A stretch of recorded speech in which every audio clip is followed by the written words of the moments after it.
buenos días, queridos telepensantes, miércoles 6 de noviembre y damos inicio de inmediato a nuestro resumen de noticias. Boric acaba de anunciar ayer que no habrá cambio de gabinete. No habrá cambio de gabinete. Miren, vamos a ver de inmediato el siguiente video, señor director. Y tenemos que seguir trabajando firme hasta el último día de este gobierno. Y para eso le he pedido a todos mis ministros que estén firmemente comprometidos con eso. Yo sé que hay muchas especulaciones y que se habla mucho de cambio de gabinete. No hay cambio de gabinete. Acá a todos mis ministros los quiero trabajando. Bueno, todo esto luego de la insistencia de la oposición que insta en que al menos debiese salir Carolina Toá. Sí, esta oposición un poco extraña, que no sabemos bien si son parte de la coalición de gobierno o realmente son oposición. Entonces uno se pregunta, ¿por qué están pidiendo la salida de Carolina Toá? ¿Para qué? ¿Por qué? ¿Quieren en realidad ayudar al gobierno o ser realmente una oposición como corresponde? Porque evidentemente, por lo que Monsalve hizo y porque Toá conocía lo que estaba pasando al menos 48 horas antes que el resto de los mortales, porque el resto se enteró por la prensa de lo que estaba haciendo Monsalve, insisto, pero uno se pregunta, ¿realmente quieren la salida de Carolina Toá? ¿O solamente es un show para la tele? Porque recordemos que unos días antes de que nos enteráramos de todo este tema de Manuel Monsalve, el ex subsecretario de Interior, y su denuncia de violación, y de que luego ocupó el aparato estatal su posición de poder para beneficiarse en relación a la investigación que se estaba llevando en razón de la acusación, de la denuncia, se hizo una acusación constitucional en contra de Carolina Toá, con argumentos de sobra. Ella, ministro de Interior. Y resulta que esta acusación se perdió. ¿Por qué? Por culpa de esta oposición que ahora está exigiendo la renuncia de Carolina Toá. Entonces por eso uno realmente se pregunta, ¿esto de estar exigiendo la salida de Toá es un show para la tele? A mí me parece infantil, me parece peor aún, en realidad me parece hipócrita que la oposición esté pidiendo todo esto. Bueno, recordemos que además el lunes hubo reunión de gabinete, donde estuvo Boric con todos sus ministros, de ahí sale esta decisión ayer martes de no cambiar el gabinete, al menos por ahora, en esta conferencia que les mostré cuando estábamos comenzando el programa, donde además Gabriel Boric respalda a Carolina Toá. Ahora, no fue el único que respaldó a Carolina Toá. 1000 mujeres también la respaldaron. Recibió una carta firmada por rostros de la política, por rostros de la vida pública, ¿no? La carta titulada El mundo al revés, el caso Monsalve y la ministra Toá. Ojo, esta carta, esta nota, fue publicada incluso por la página oficial del Ministerio de Interior, por si la quieren revisar, para que más o menos se hagan una idea también de la dimensión que alcanza este circo mediático. En la página del Ministerio de Interior esto fue noticia, una carta de 1000 mujeres respaldando a Carolina Toá, la locura. Miren, les voy a leer algunas cosas de las que dice la carta. Dice, la responsabilidad recae en un hombre acusado de violación y de abuso de poder. Y es él quien debe rendir cuentas por sus acciones ante la justicia. Por ello, decimos que este ataque artero y sostenido por ciertos sectores en contra de la ministra es el mundo al revés. Luego viene como una especie de oda a Carolina Toá y de lo estupendo ser humano que es. Y ella responde a todo esto en su cuenta de ex. Así, se los pongo en pantalla y se los voy a leer. Agradezco a cada una de las impulsoras y firmantes de esta carta. Esta iniciativa no representa solo un apoyo personal, sino que alcanza a todas las mujeres que enfrentan día a día los prejuicios y el doble estándar de la cultura machista. Entonces ella ahora, de ser cómplice, porque ella misma reconoció que se enteró 48 horas antes de lo que estaba pasando con Manuel Monsalve, incluso supo que había usado a la PDI, la Ley de Inteligencia, para adquirir las imágenes de las cámaras de seguridad del sector. Entonces ahora ella es víctima por machismo. Ella, que es la jefe de Manuel Monsalve. Todo esto es machismo. Ustedes y yo comprendemos que el tema es que no se le pide la renuncia a Monsalve, de inmediato en el fondo, o al menos se le suspende el cargo, por usar la ley de inteligencia mientras se hace la investigación, por lo menos. Porque esto de usar la ley de inteligencia ya le costó el puesto a la jefa de inteligencia. Analía Uriarte, que estaba a cargo del gabinete de Monsalve, también renunció el lunes. Sin embargo, Toá libre de polvo y paja. ¿Por qué? Porque todo esto de responsabilizarla a ella como jefa de Monsalve es machismo. Bueno, entonces ayer, quien no se traga el discurso de que se está acusando a Toá o se está responsabilizando a Toá por machismo, ¿no?, es el diputado Johannes Kaiser, que de una manera muy polite le pidió el cargo. Vamos a ver el video, señor director. Gracias, señora presidenta. Yo creo que la ministra es un buen elemento, o ha hecho un gran aporte en el gobierno. Creo que identificó muy rápidamente el problema que se había dado con el subsecretario y por lo tanto lo hizo presente a su superior jerárquico, el único que podía en su momento pedirle la renuncia de inmediato. Eso no sucedió. Lamento, ministra, que usted en ese momento no le haya presentado su renuncia al presidente, porque el presidente debió haber sacado al subsecretario. Ahora, pasaron 36 horas, nosotros tenemos ahora un proyecto de ley que tenemos que seguir avanzando. El tema de la planta no se lo vamos a dejar a este presidente de la República, que lo decida libremente por decreto, en razón de que no creo que tenga la capacidad de criterio suficiente como para hacer este tipo de trabajo. Disculpe, es mi opinión. Al punto, es mi opinión. Por favor. Es mi opinión.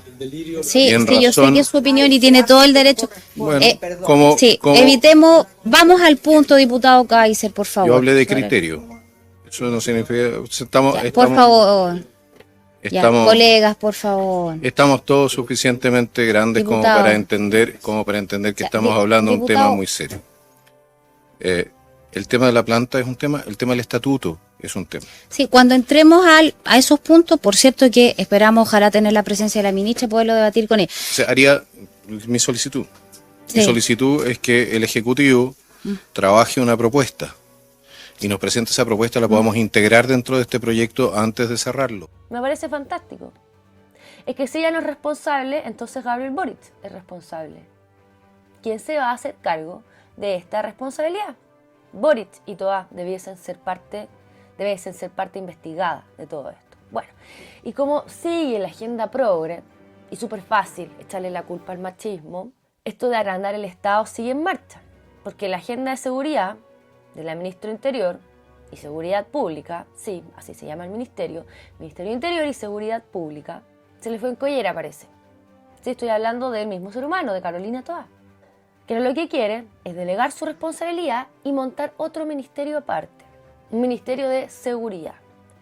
Yo me pregunto, ¿a cuál ministerio sería ella? ¿Al Ministerio Interior? ¿Para ser una especie de diva, de rockstar, de vicepresidente? ¿O se va a ir al Ministerio de Seguridad? Carolina Toá. Evidentemente yo creo que se va a quedar en Interior. Bueno, actualmente el proyecto, como ustedes lo están viendo en pantalla, en el post de X, del Ministerio de Interior y Seguridad, está en comisión mixta en el Congreso, vale decir, está bastante avanzado. Esperemos que esto no se apruebe. Bueno, ayer continúa además el juicio en contra de Claudio Crespo, porque efectivamente estamos en el mundo al revés. Mientras desde el gobierno se están investigando conductas criminales, quienes son perseguidos son los carabineros. Ayer fue el segundo día del juicio en contra de Claudio Crespo. Recordemos que él está siendo acusado, perseguido por el octubrismo, por la causa Gatica, uno de los casos emblemáticos del octubrismo, emblemáticos de la fiscal Jimena Chong. Y vamos a ver de inmediato las declaraciones de Claudio Crespo a la salida del tribunal. Señor director, siguiente video. Justamente yo estaba declarando y en el primer receso que ordenó la magistrada presidenta, mientras yo estaba en receso, cuando yo declaro el receso lo hago dentro de una oficina separado de todo, mi defensa, etcétera. Me notifican de este documento que es una notificación de formalización por un nuevo caso de una persona que la policía me está acusando que yo le causé lesiones durante la crisis social, creo que fue en octubre. No tengo mayor antecedentes porque nosotros como afectado y mi defensa la desconocíamos. Así que seguramente ahora nos vamos a reunir, vamos a ver por el RUC y el RIT de qué consiste esto. Y usted era un usuario que pensaba que la escopeta que utilizaba era de postones postas de goma y no de 80% de Eso lo acero. pensábamos todos. De hecho, imagínense la gravedad de esto, que ni siquiera el alto mando de Carabineros, el alto mando, estamos hablando general director, subdirector, general de orden y seguridad, que en ese tiempo era el general Ricardo Yáñez, desconocíamos que las postas de la escopeta portaban partículas metálicas. Eso nadie lo conocía y por eso el alto mando dispuso la suspensión de su uso. No, los protocolos se cumplieron a cabalidad. Y miren, es que es un largo explicar, pero así en pocas palabras, cuando usted dispara una munición múltiple, la munición múltiple es que no tiene solamente un proyectil único, que son varios proyectiles. Eso, mientras recorre el espacio, desde que salió el cañón de la escopeta, se va produciendo un cono de dispersión. Y mientras más lejos el blanco, más dispersos están los perdigones. Y hay un estudio, que ni siquiera lo hicimos nosotros como defensa, sino que lo hizo el OCAR, que a 25 metros de un disparo de escopeta, el cono de dispersión es 2 metros a la redonda. 2 metros me refiero desde que impactan los perdigones. Y eso quiere decir que si usted apunta al tercio inferior, como se hacía en esa época, podría haber golpeado, porque estos son probabilidades, ¿cierto? Podría haber golpeado a una persona en la cara. Pudimos determinar, de dónde provenían lo que hirió a Gustavo Gatica. Pero entonces tienen el nombre y la persona y lo individualizaron, pero no lo van a hacer. No, nosotros, la verdad es que eso no nos compete, no es mi competencia decir o averiguar quién hirió o quién hirió a este señor. A mí me están culpando de un hecho que yo no cometí. Bueno, tiene toda la razón. Ahora, lo cierto, y es que en esto hay que insistir, estos individuos de la primera línea también portaban armas. Estas piedras que ellos lanzaban, no las lanzaban así nomás, las lanzaban con ondas, con elementos que hacían que estos piedrazos fueran muy dañinos. Ustedes están viendo en la pantalla, de nuevo, el contexto en el que estaban los carabineros. Es una guerrilla urbana y en esto hay que insistir. Y como no es suficiente esto, este negacionismo de la fiscal Chong, del octubrismo, porque ellos no asumen, ellos niegan que se trata de una guerrilla urbana, todo esto que ustedes están viendo en pantalla, o sea, las imágenes hablan por sí solas. Bueno, la fiscal Chong no tiene nada mejor que de nuevo sacar un as bajo la manga y le carga otra mochila a Claudio Crespo.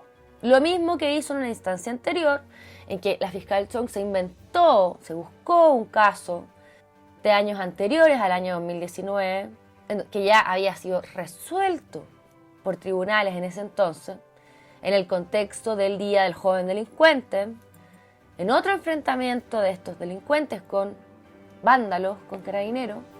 No, ya, fiscal Chong entonces buscó uno del mismo año 2019. Qué increíble, ¿no? Otra supuesta víctima. Insisto, ustedes en pantalla están viendo lo que estaba pasando en realidad. ¿Cuántas lesiones habrán sido incluso provocadas por ellas mismas? Por los octubristas. Yo creo que muchas. De hecho, hay varios videos que demuestran esto. Incluso que se están cayendo de los postes a los que se subían para botarlo y qué sé yo. Bueno, nos vamos ahora al caso Hermosilla. Tenemos nuevos antecedentes al respecto. Juan Pablo Hermosilla vuelve a romper el silencio esta semana y dio una entrevista en un canal de televisión. En esta entrevista, él acusa, principalmente a grandes rasgos, dos cosas. Lo primero, que el fiscal nacional está mintiendo. Y lo segundo, está cuestionando a la fiscal Lorena Parra. Lo de la fiscal Lorena Parra es bien simple. Así como todos han negado vínculos con Hermosilla, ella dice que su relación con él era de amabilidad y de buena crianza. Literal dice esto. Lo niega. Y luego nos hemos ido enterando que esto era bastante más que buena crianza, ¿no? Todo esto comienza porque supimos en primera instancia que la fiscal le manda su currículum a Hermosilla mientras postulaba al cargo. ¿Cuál es el problema? Que ella es la fiscal que está llevando la causa de Lucho Hermosilla. Y la defensa de Lucho Hermosilla, vale decir, Juan Pablo Hermosilla, está solicitando que esta fiscal, Lorena Parra, debiese inhabilitarse. Estoy parafraseando para que se entienda lo que está pasando. Porque evidentemente además hay un conflicto de interés, ¿no? La pregunta es, ¿por qué la fiscal no se quiere inhabilitar? Porque razones hay de sobra, ¿no? Ya el hecho de que le haya mandado el currículum a Lucho Hermosilla es razón suficiente para inhabilitarse. ¿Por qué ella no se quiere inhabilitar? Puede ser dos cosas. Estas son las dos hipótesis que se me ocurren. Quizás ustedes tendrán otras. Lo primero podría ser que ella tiene muchas ganas de pillar a Luis Hermosilla, meterlo en la cárcel por chamullento, por destruir nuestra institucionalidad junto con la casta política, ¿no? Quizás quiere hacer esto desde que lo conoce, pero no había tenido la instancia para poder hacerlo. ¿Por qué? Porque evidentemente este ser humano, Hermosilla, se mueve en las altas esferas de poder y comprendamos que esto de la Hermosilla no tiene nada que ver con la izquierda o con la derecha, si esto a ellos en realidad no les importa. Estamos hablando de la esfera de poder, de la casta política completa, transversal, da lo mismo. Entonces ella, Lorena Parra, quiere, muy virtuosa, pillarlo y terminar con esta corruptela que tiene la casta, ¿no?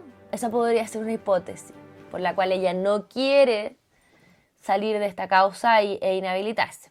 Y la segunda razón pudiese ser que esta señora, Lorena Parra, quiere salvarse el pellejo ella misma y por eso no quiere inhabilitarse del caso. Ahora, JP Hermosilla insiste en su inhabilitación con este estilo que él tiene, ¿no? Bastante sarcástico, bien desafiante, haciéndose medio ileso, haciendo preguntas, que él no entiende porque ella no quiere inhabilitarse, ¿no?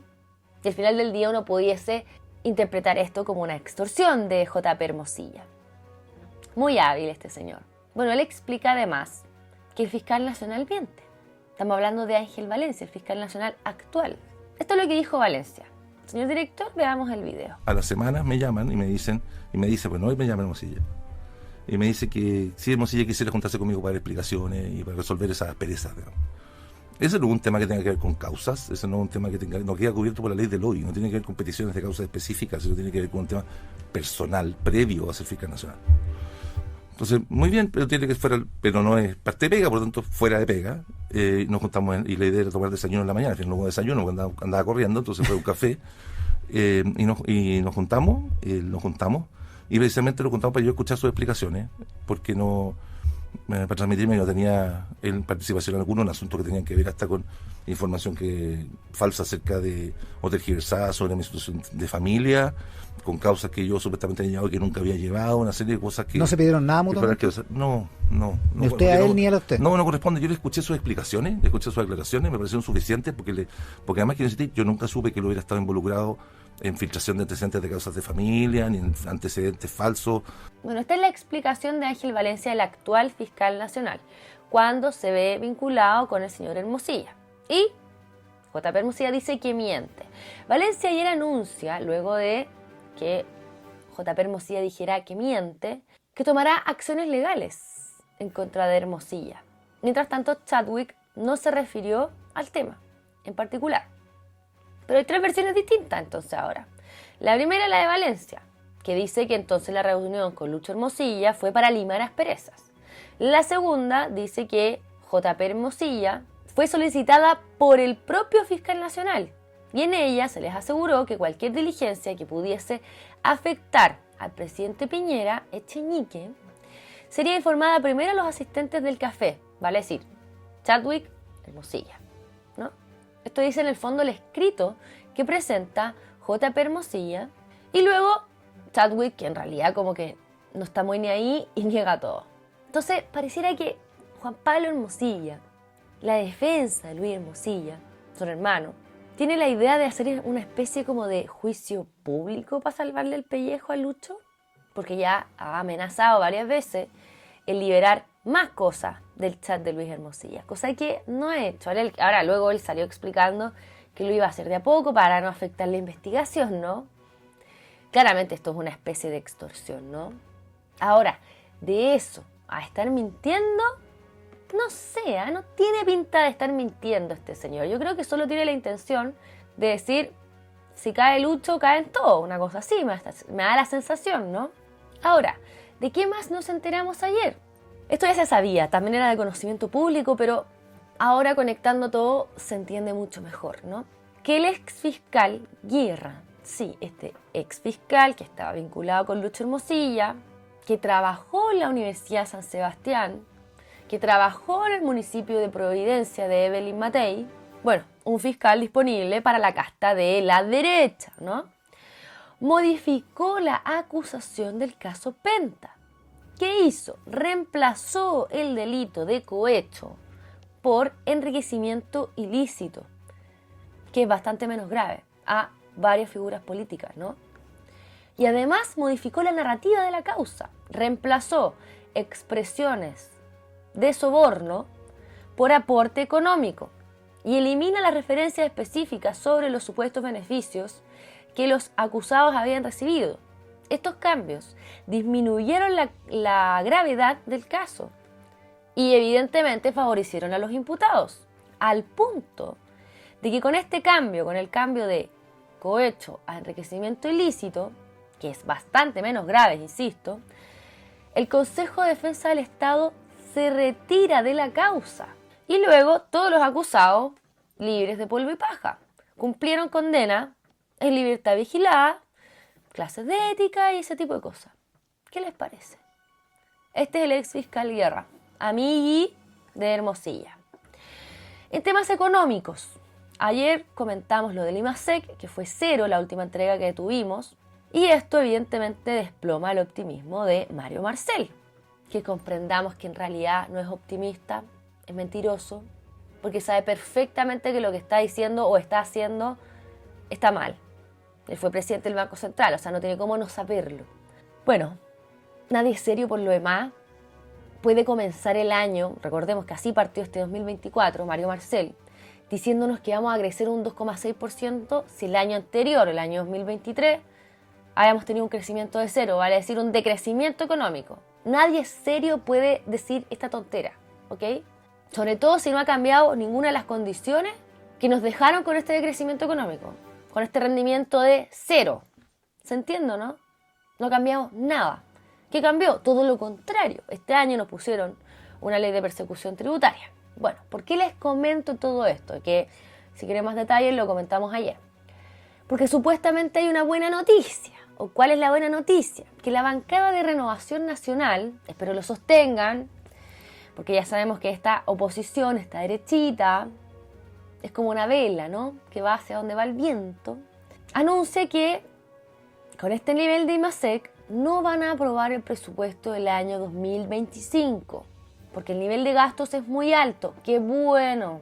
¡Qué bueno sería!, ¿no? Porque además recuerden que ayer les explicamos que estamos con un déficit estructural, como dicen los grandes entendidos, ¿no? De un 1,9%, vale decir, se están gastando más plata de la que tienen en las manos, en los bolsillos. Cuando digo esta gente, me refiero a la casta política completa. Porque es súper fácil esta deshonestidad intelectual de echarle la culpa al gobierno. Pero es el poder legislativo el que aprueba el presupuesto del año siguiente. El que aprueba el presupuesto del año del gobierno. Y esto hay que comprenderlo porque, bueno, ustedes saben que yo ando harto en la calle y ayer me llevo la sorpresa de que incluso hay periodistas, bastante reconocidos, ¿no?, que parecen no entender cómo funciona el Estado. Y creen que el Estado nada más está a cargo del Poder Ejecutivo y no es así, telepensantes. Hay 3 poderes del Estado. Si bien es cierto, los 3 son independientes, pero interactúan entre ellos en distintas funciones. Y esto del presupuesto, si bien es cierto, es elaborado por el Poder Ejecutivo, pero es aprobado por el Poder Legislativo. Entonces no le podemos echar la culpa solamente al gobierno de Boric de lo que se está gastando, si es el Ejecutivo el que lo está, o sea, el Legislativo el que lo está aprobando, y en el Legislativo están todas las fuerzas políticas representadas, bueno, no todas, pero está la oposición y está el oficialismo. Y el oficialismo por sí solo no tiene los votos para aprobar el presupuesto por sí mismo. Entonces, siendo honestos, no se puede responsabilizar solamente al Ejecutivo, en este caso a Boric y compañía, porque existen los mecanismos de control para que este tipo de cosas no pasen. Ahora, los que no están haciendo la pega de controlar esto es la oposición en el Congreso. Así de simple. Al menos el gobierno de Boric son socialistas y progresistas declarados. La oposición, que se comporta como también progresista y socialista, ni siquiera tiene la honestidad intelectual para decirlo. Y lo único que se han dedicado es a hacer declaraciones públicas para la tele. Espero que este no sea el caso y que la bancada de Renovación Nacional se siente en el macho, como dicen en el campo, y no le apruebe el presupuesto al gobierno, este presupuesto abusivo para la ciudadanía. Bueno, con esto vamos a ir cerrando, queridos telepensantes. Vean el programa del lunes de la Vane, se los voy a volver a dejar pinchado al final de este resumen de noticias. No se olviden, suscríbanse al canal, pongan un like, dejen un comentario y ayúdennos en esta batalla cultural. Es muy importante que mucha más gente, que muchas más personas se unan y comprendan lo que está pasando en nuestro país. Sobre todo que la casta política no tiene mucho miramiento entre oficialismo y oposición cuando se trata de las altas esferas de poder. Con esto me despido, les traje un videíto, soy la Clau Ormeño para Esfera Pública. Nos vemos mañana. Univisión está listo para proyectar el estado de Pensilvania. El estado de Pensilvania, esos 19 votos electorales. De la joya de la corona se los lleva el expresidente Donald Trump y esto lo pone con un total de 266 votos electorales de los 270 que necesita un candidato para llegar a la Casa Blanca. Es decir, que de los 7 estados clave que estábamos hablando, bueno, el conteo electoral están 266, 214 para Harris. De los 7 estados clave se ha llevado hasta el momento Georgia, Carolina del Norte y ahora Pensilvania.